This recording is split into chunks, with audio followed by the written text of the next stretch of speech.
Chapter 21. Phone Call. I could feel it was too early again when I woke, and I knew I was getting the schedule of my days and nights slowly reversed.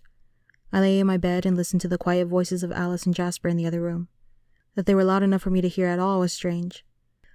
I rolled till my feet touched the floor, and then staggered to the living room. The clock on the TV said it was just after 2 in the morning. Alice and Jasper were sitting together on the sofa, Alice sketching again while Jasper looked over her shoulder. They didn't look up when I entered, too engrossed in Alice's work. I crept to Jasper's side to peek. "Did she see something more?" I asked him quietly. "Yes, something brought him back to the room with the VCR, but it's light now." I watched as Alice drew a square room with dark beams across its low ceiling. The walls were paneled in wood, a little too dark, out of date. The floor had a dark carpet with a pattern in it. There was a large window against the south wall, and an opening through the west wall led to the living room. One side of that entrance was stone. A large tan stone fireplace that was open to both rooms. The focus of the room from this perspective, the TV and VCR, balanced on a too small wooden stand, were in the southwest corner of the room. An H-sectional sofa curved around in front of the TV, a round coffee table in front of it. "The phone goes there," I whispered, pointing. 2 pairs of eternal eyes stared at me. "That's my mother's house."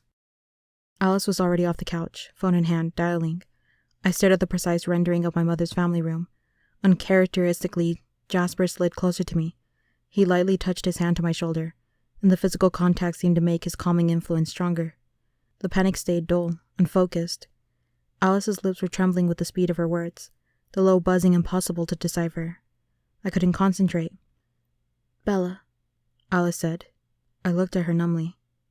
"Bella, Edward is coming to get you. He and Emmett and Carlisle are going to take you somewhere, to hide you for a while." "Edward is coming?" The words were like a life vest, holding my head above the flood. "Yes, he's catching the first flight out of Seattle. We'll meet him at the airport, and you'll leave with him." "But my mother." "He came here for my mother, Alice." Despite Jasper, the hysteria bubbled up in my voice. "Jasper and I will stay till she's safe." "I can't win, Alice. You can't guard everyone I know forever. Don't you see what he's doing? He's not tracking me at all. He's finding someone. He'll hurt someone I love. Alice, I can't." "We'll catch him, Bella," she assured me. "And what if you get hurt, Alice? Do you think that's okay with me? Do you think it's only my human family he can hurt me with?" Alice looked meaningfully at Jasper. A deep, heavy fog of lethargy washed over me, and my eyes closed without my permission. My mind struggled against the fog, realizing what was happening. I forced my eyes open and stood up, stepping away from Jasper's hand. "I don't want to go back to sleep," I snapped. I walked to my room and shut the door, slammed it really, so I could be free to go to pieces privately. This time Alice didn't follow me. For 3.5 hours I stared at the wall, curled in a ball, rocking. My mind went around in circles, trying to come up with some way out of this nightmare. There was no escape, no reprieve. I could see only one possible end looming darkly in my future. The only question was how many other people would be hurt before I reached it. The only solace, the only hope I had left, was knowing that I would see Edward soon.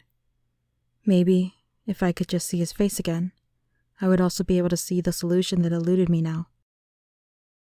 When the phone rang, I returned to the front room, a little ashamed of my behavior. I hoped I hadn't offended either of them, that they would know how grateful I was for the sacrifices they were making on my account.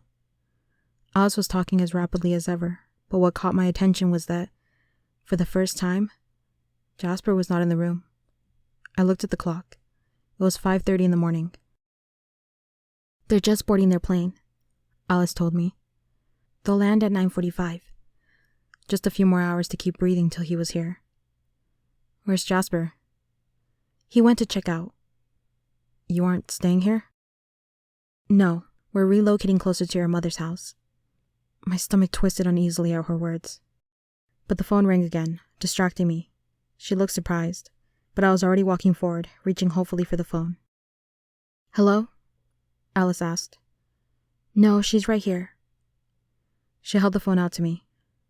"Your mother," she mouthed. "Hello? Bella? Bella?" It was my mother's voice, in a familiar tone I had heard 1,000 times in my childhood. Anytime I'd gotten too close to the edge of the sidewalk or straight out of her sight in a crowded place, it was the sound of panic. I sighed. I'd been expecting this, though I tried to make my message as unalarming as possible, without lessening the urgency of it. "Calm down, Mom," I said in my most soothing voice, walking slowly away from Alice. I wasn't sure if I could lie as convincingly with her eyes on me. "Everything is fine, okay? Just give me a minute and I'll explain everything, I promise." I paused, surprised that she hadn't interrupted me yet. "Mom?" "Be careful not to say anything until I tell you to." The voice I heard now was as unfamiliar as it was unexpected. It was a man's tenor voice. A very pleasant, generic voice, the kind of voice that you heard in the background of luxury car commercials. He spoke very quickly. "Now, I don't need to hurt your mother, so please do exactly as I say, and she'll be fine." He paused for a minute, while I listened in mute horror. "That's very good," he congratulated. "Now, repeat after me, and do try to sound natural. Please say, 'No, Mom, stay where you are.'" "No, Mom, stay where you are." My voice was barely more than a whisper. "I can see this is going to be difficult." The voice was amused, still light and friendly. "Why don't you walk into another room now, so your face doesn't ruin everything? There's no reason for your mother to suffer. As you're walking, please say, 'Mom, please listen to me.' Say it now." "Mom, please listen to me." My voice pleaded. I walked very slowly to the bedroom, feeling Alice's worried stare on my back. I shut the door behind me, trying to think clearly through the terror that gripped my brain. "There now. Are you alone? Just answer yes or no." "Yes." "But they can still hear you, I'm sure." "Yes." "All right then." The agreeable voice continued. "Say, 'Mom, trust me.'" "Mom, trust me." This worked out rather better than I expected. I was prepared to wait, but your mother arrived ahead of schedule. It's easier this way, isn't it? Less suspense, less anxiety for you. I waited. Now I want you to listen carefully. I'm going to need you to get away from your friends. Do you think you can do that? Answer yes or no. No. I'm sorry to hear that. I was hoping you would be a little more creative than that. Do you think you could get away from them if your mother's life depended on it? Answer yes or no. Somehow there had to be a way. I remembered that we were going to the airport, Sky Harbor International Airport. Crowded, confusingly laid out. Yes. That's better. I'm sure it won't be easy. But if I get the slightest hint that you have any company, well, that would be very bad for your mother. The friendly voice promised. You must know enough about us by now to realize how quickly I would know if you tried to bring anyone along with you, and how little time I would need to deal with your mother if that was the case. Do you understand? Answer yes or no. Yes. My voice broke. Very good, Bella. Now, this is what you have to do.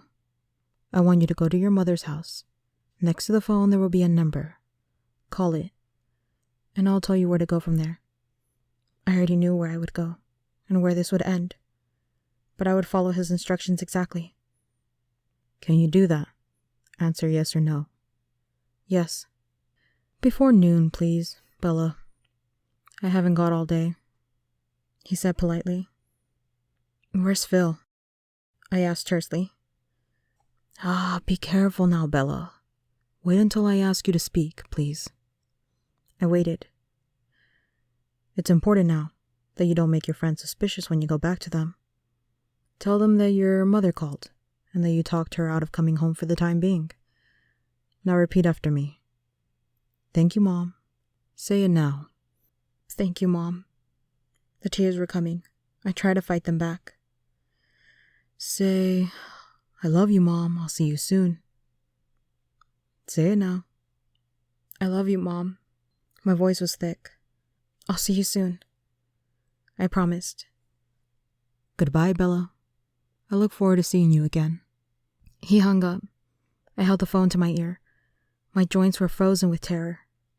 I couldn't unbend my fingers to drop it.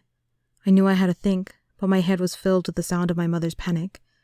Seconds ticked by while I fought for control. Slowly my thoughts started to break past that brick wall of pain, to plan. For I had no choice now but one, to go to the mirrored room and die. I had no guarantees, nothing to give to keep my mother alive. I could only hope that James would be satisfied with winning the game, that beating Edward would be enough. Despair gripped me. There was no way to bargain. Nothing I could offer or withhold that could influence him. But I still had no choice. I had to try. I pushed the terror back as well as I could. My decision was made. It did no good to waste time agonizing over the outcome. I had to think clearly, because Alice and Jasper were waiting for me, and evading them was absolutely essential, and absolutely impossible. I was suddenly grateful that Jasper was gone. If he had been here to feel my anguish in the last 5 minutes, how could I have kept them from being suspicious? I choked back the dread, the anxiety, tried to stifle it. I couldn't afford it now. I didn't know when he would return.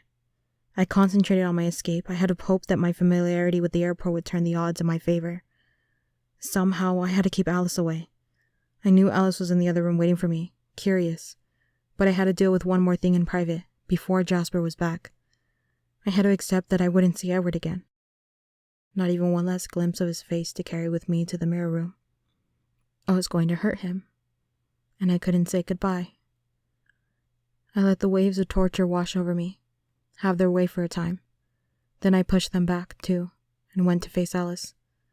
The only expression I could manage was a dull, dead look. I saw her alarm, and I didn't wait for her to ask. I had just one script, and I'd never managed improvisation now. My mom was worried. She wanted to come home. But it's okay. I convinced her to stay away. My voice was lifeless. We'll make sure she's fine, Bella. Don't worry. I turned away. I couldn't let her see my face. My eye fell on a blank page of the hotel stationery on the desk. I went to it slowly, a plan forming. There was an envelope there, too. That was good. Alice, I asked slowly, without turning, keeping my voice level. If I read a letter from my mother, would you give it to her? Leave it at the house, I mean? Sure, Bella. Her voice was careful. She could see me coming apart at the seams. I had to keep my emotions under better control. I went into the bedroom again and knelt next to the little bedside table to write. Edward, I wrote. My hand was shaking. The letters were hardly legible. I love you. And I'm so sorry. He has my mom, and I have to try. I know it may not work. And I'm so very, very sorry. Don't be angry with Alice and Jasper. If I get away from them, it will be a miracle. Tell them thank you for me. Alice especially.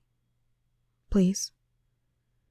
And please, please don't come after him. That's what he wants, I think. I can't bear it if anyone has to be hurt because of me. Especially you. Please. This is the only thing I can ask you now, for me. I love you. Forgive me. Bella. I folded the letter carefully and sealed it in the envelope. Eventually he would find it. I only hoped he would understand and listen to me just this once. And then I carefully sealed away my heart.